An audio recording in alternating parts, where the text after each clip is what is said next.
So we're going to have our factoring review. This is going to cover the different things that we've talked about so far in factoring. You can find this in your note section as well. And I'm just going to kind of go through it real quick just to review the different things that we've learned. So first, we are always going to look for greatest common factor in everything we do. So that is a very important skill for you to have. I'm looking at set 1. I've got 1, 3, and 5 up here. And we're going to look and just on this set, we're just going to practice pulling out the greatest common factor. So when I look at this, I have a 21 and I have a 15. So 3 can go into both of those numbers. So I'm going to pull down my 3. 21 divided by 3 is going to give me a 7. And 15 divided by 3 is going to give me a 5. So I have pulled out the greatest common factor. And on this set, we're just pulling out greatest common factors. So with that one, I'm done. Let's look here. Is there anything I can pull out? Is there any number that goes with 5 and 12? No. What about with the P? No. And if you look, this isn't difference of squares either, because these aren't square numbers and this is a positive. So there is nothing I can do with this one at all. And remember, when I can't pull anything out or when I can't do anything with it, it is called prime. You will have some that are prime, so be careful. If you can't do anything with it, it's going to be prime. Now look at number 3. I have a 10 and a 9 and a 1. So there's no number I can pull out, but let's look at the variables. I've got an a squared, an a, and an a squared. So I can pull out an a. Here I have a b squared, b. So I can pull out a b. So when I look at this and I take out that a and b, I'm left with a 10, 1a left, 1b left. Here, my 9 stays. I've already taken out an a, I'm left with 1b. Here, I've already taken 1a out, so I'm left with a 1a. Here, my b's already out, and so I am done. Now later, we'll learn how to maybe factor this down a little more. But right now, I haven't shown you how to factor any that have a coefficient there in front. And that's as factor as that one would go anyway. All right, so let's look at set 2.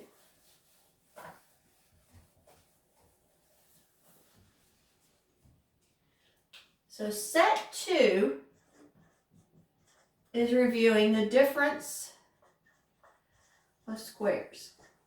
Now, 2 things have to happen to have a difference of squares.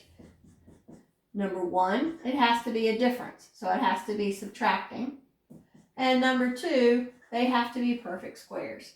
So let's look at number 7. 7, we've got a squared minus 64. And we say, does it meet these 2? Is it a difference? Yes. Are they both perfect squares? Yes. So I know that this is going to be,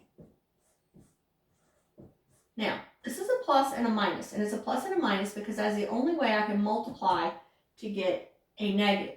And I know that these are both going to be the same number because we're using the square root of that. And when I multiply these out, if I use FOIL, I'd end up with a -8 and a +8, and they would cancel each other out, which is why we don't have that third term in there. Let's look at number 9. I've got m squared plus 81. So let's see. Does it meet my qualifications? Is it a difference? No. This I can't do anything with. This is going to be prime. I'm done with it. Let's look at number 11. 11, I've got 16x squared minus 49y squared. Is it a difference? Yes. Is everything a perfect square? Yes. So I know I'm going to have a positive and a negative. This is going to be a 4x. 49 is going to be a 7. Why? Let's see. Do we have room over here to do one more? Let's go ahead and do 13 right here. All right, 13, we've got c squared minus 81 d squared. Is it a difference? Yes. Are they all perfect squares? Yes.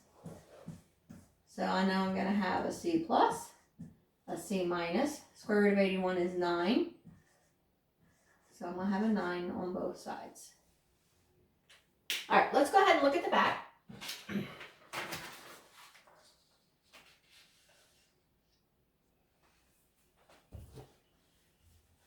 On the back, we've got set 3, and set 3 is factoring trinomials, and that's the one that we were just finished doing. So for set 3, for number 15, I've got x squared plus 7x plus 6.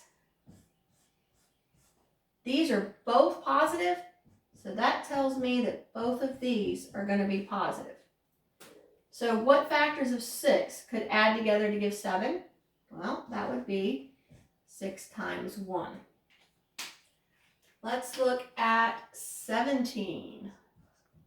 17, I've got y squared minus 10y plus 16. Now, this is a positive, so I could have 2 positives to get it. But because this is negative, there's no way I can add 2 positives together and get a negative. So this is going to end up having to be 2 negatives, because multiplying 2 negative numbers will also give me a positive 16. So let's look at my factors. I got 1 and 16, I've got 2 and 8, and I've got 4 and 4. Now I need them to all be negative, and they have to give me a negative 10 when I add them together. So I'm going to have to use that 2 and that 8. And I do want to say something real quick. It doesn't matter if you write it this way or if you wrote it this way. Okay? These are both the same thing. Remember, our commutative property of multiplication says it doesn't matter what order I put it in. And we're just multiplying these, so the order doesn't really matter. The only time it's going to matter is when you have one positive and one negative. You've got to make sure you've got the right number with the positive and the right number with the negative. All right, let's look at number 19.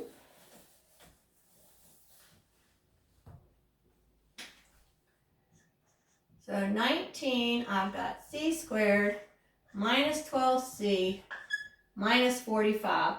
This one right here is a negative. If that's a negative, I already absolutely know that this has to be a positive and a negative. And again, I could do it this way, okay? It doesn't matter which order I put this in. So let's look at our factors of 45. And in this case, I'm going to use 15 times 3. So to get a negative 12, that 15 is going to have to be my negative number. So if you wrote it this way and you put your negative first, you just have to make sure that that 15 goes with the negative and that the 3 goes with the positive. So you could write it this way or this way. Both of those are correct. Let's go ahead and do one more in set 3. Let's look at 21.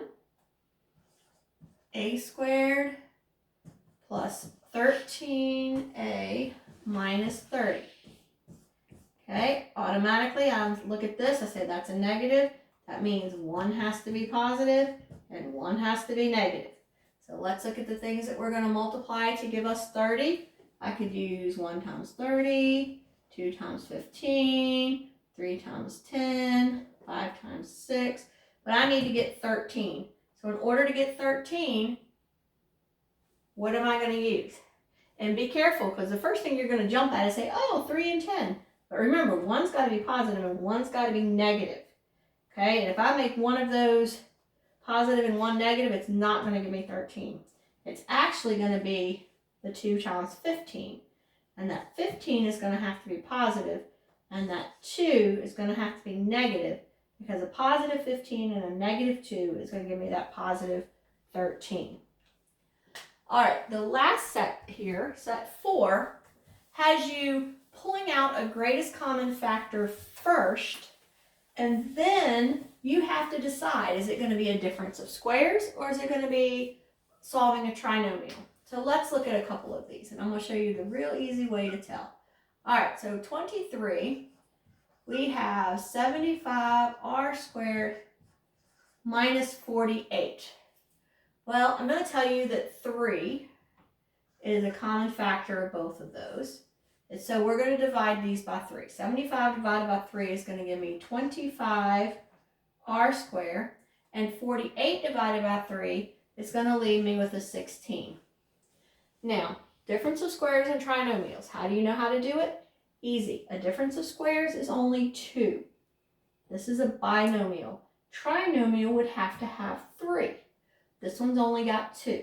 So once I pull a greatest common factor out, I'm going to look at these and say, are these a difference of squares? Is it a difference? Yes, this one is. Are they all perfect squares? Yes, in this case they are. So now I can break it down farther. I've got 5r, and remember, one's going to be positive, one's going to be negative in order to get that negative 16 there. 4 and 4. Let's look at, well, let's go ahead and do 25.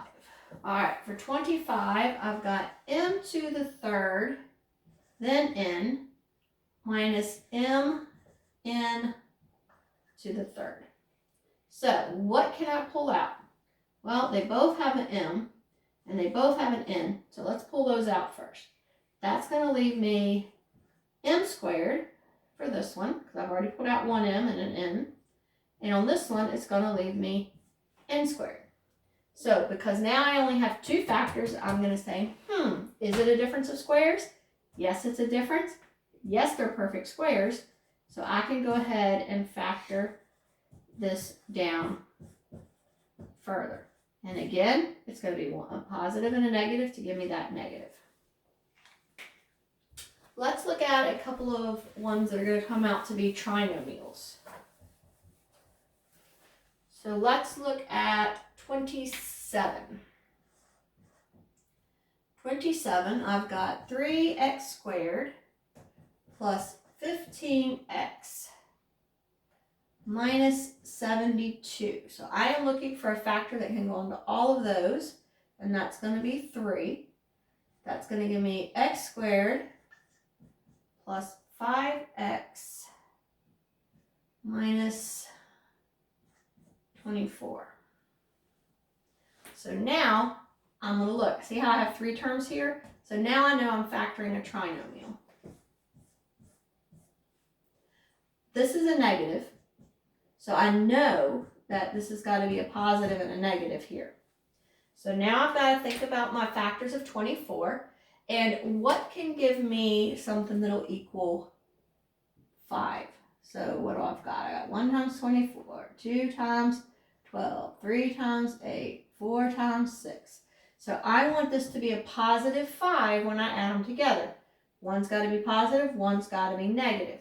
So when I look at this, I'm going to say, that's going to be my 3 and my 8.